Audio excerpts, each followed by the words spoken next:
Selection of tennis accessories at the now closing down Travis Smith and Company. We have grip and racket guard, vibrator, and string savers, and more grip. And Coach Ellis, look. How much is it? $13. Only $13, everybody. Yeah, that's an anchor. We need those. And you have hand exercisers and the all-important athletic supporters, plus tennis balls. Look at all of this stuff. Strung with all of the grip handles, the leather and everything is roughly 15 ounces. You play with 10 or 11 ounces now. From here, they went into a little more streamlined racket, such as this Dunlop Fort. It was made in England, and the head is a little bit smaller, but roughly the same size. It was made a little bit more flexible because the throat is thinner, but they did not put the V-cut in the throat. That's where they got the flexibility before. The advantage of this racket was it gave you a little bit of whip in your stroke, flex going back and forth. Again, you can feel the weight. It's mainly centered up in the head, and you have to have big arms to play back there. The first real break in racket technology occurred in early and middle 1960s when Wilson used a little Henri Crochet, I believe, or Lecoq, a Frenchman who played Davis Cup, developed the steel racket, and it had a very unique stringing pattern that has little loops on the inside of the frame, and when you strung it, the string did not go through the frame like they do now. This tended to give you a trampoline effect, and that coupled with the long steel shaft made a flexible racket that was extremely powerful. It was hard to control, and the small round head, as you see, you didn't have a whole lot of hitting area.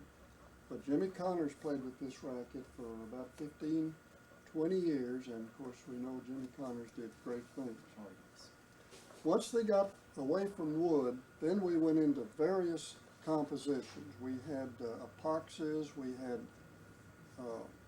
various type of plastics, and later they came into the graphites. But that was in the materials. The size, the big change was made when Howard Head, who was a tennis player, but he also worked for the Head Ski Company in Colorado. And they were making skis and ski equipment. Head had the idea to enlarge the head of the racket that he thought it would help players like him. So he developed this racket mainly for his own use. He found he did such a good job of playing better that he went to the company and asked them would they be interested in entering the tennis business. Well, they didn't want to, so he went out, got financing, and started his own company, which he called Prince Manufacturing. Made this racket, came out in the very early 70s, as I remember, and of course it took off like a skyrocket. This was roughly 110 square inches, whereas the old rackets were maybe 80 square inches or 70. So we're talking big differences in heads of the racket. It gave the player a much larger sweet spot, and we know that's where you hit the ball without having the vibrations. You also get the full impact of the power. The next big development in shape was about 5 years ago when Wilson created, or rather started producing, an Austrian design from Europe, and what they call the wide body. And the body is extremely wide in the throat, and in the case of the Wilson, it tapers down to smaller up at the top. But you can get an idea of the extreme width of the body. This allowed the technological people to use the new graphites and polymers and all of these good things in a honeycomb construction to make the racket just as light as they possibly could and yet remain rigid. They were after a very rigid frame and very light. And that has, of course, produced tremendous power. And there have been many variations of the wide body. Some will start wide and they taper and come wide back up at the top.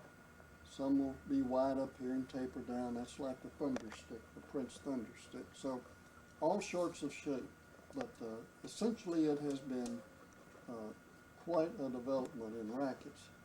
Now we have the wide body, which is the 110 square inches. We have,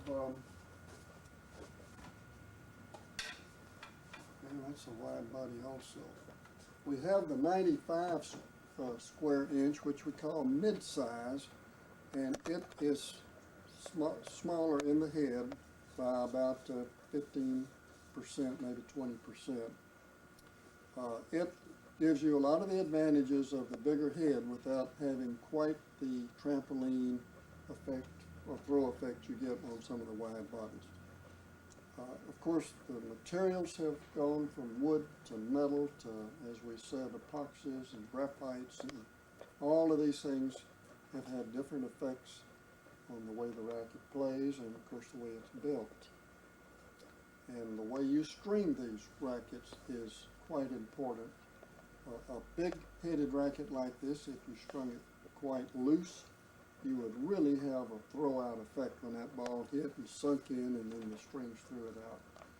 So this, basically what they're telling us now is a looser strung racket gives you more power, a tighter strung racket gives you more control.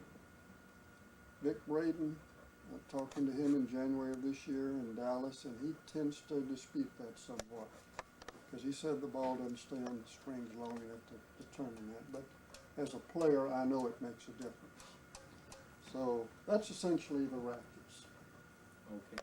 Along with them, the very first strings, and I don't have any anymore, were gut, and people have always said play with cat gut, but it's really lamb's gut, sheep's gut, or cattle gut. And those were the early strings. I presume way back there before they really got sophisticated, they used a piece of string or rope or something like that, but when they really got to playing, gut is still the best type of material you can use in a racket to string it. Your response is just, if you've never played with gut, you get a feel with gut that you don't get with anything else. It's got a couple of drawbacks. It's quite expensive. Now gut, you're looking at $45 to $50 a set. It is very sensitive to wetness and weather. So they try to put a weatherproofing on it, but that tends to dampen the effect of the hit. Now we've gone to nylons, and polyesters and polymers and Kelvar. The string here is a Kelvar string. It has very little flex to it at all, but if you string it tight, you get a very solid hit. You lose power with it. And of course, we go to the regular nylons or polyesters. What is this? Duraflex. It's one of the chemicals that they use in making them. This is a 15 light gauge. It's a very springy, powerful string. They have it serrated very slightly to give you a little bite on the ball. They try to put a center core in it to give it durability. And big problem we have nowadays as stringers is to determine the player, how he hits the ball, the kind of racket he's playing with, and then not the least of all, how he hits the ball. Does he use a lot of topspin, underspin, or does he hit it flat? And all of that will determine how the racket plays and also how long the string lasts. We have one string that is made for the heavy top spinners, and we call it Pro Blend. It is a string that the up and downs of what we call the names that go up and down, they are made out of the Kelvor. And then we tie them off, and then the cross strings we put in with a very lively string. And since it's usually the main strings that wear out first, you have your most durable string is in the main. And so when you rub against it, you're rubbing against the part of the tougher string. And that has made these rackets last 4 and 5 times longer for the heavy top strings. Rackets and strings. The other innovation, I guess you might say, is in the shoes. And years ago, we used to play with the old, what they called sneakers, Converse shoe. And seemed like we'd play forever on them and they never wear out. I'm sure that's not true. But in the middle and middle 60s, Adidas came over from, well, I take it back, it was Tretorn came over from Sweden with an all-leather shoe. And after that, Adidas capitalized on the market and did tremendous job in selling shoes. Of course, we now know that Nike came along, and then Reebok, and then you name it, we've got jigging shoes. The one thing they tried to do is make a shoe that people can use for all type of sports. They call that the cross trainer shoe, and it's good for the everyday tennis player, but for the guy who really wants to play the game competitively, it should go to a straight tennis shoe. And they're structured differently with a tougher toe and a better last, which is your construction method for your durability in the twisting. Any other questions? Of course, balls have remained the same except they changed colors. Went from white to the yellow. Thank you. And for the lazy tennis player, the big Latest innovation. yeah. I need that. The Evolution of Tennis Rackets plus Strings and Shoes by Jeremy Hyde, Andy Hollingsworth, and Jimmy Vasse. Presented by the local tennis expert, Travis Smith. Presented by the local expert in tennis, Travis Smith.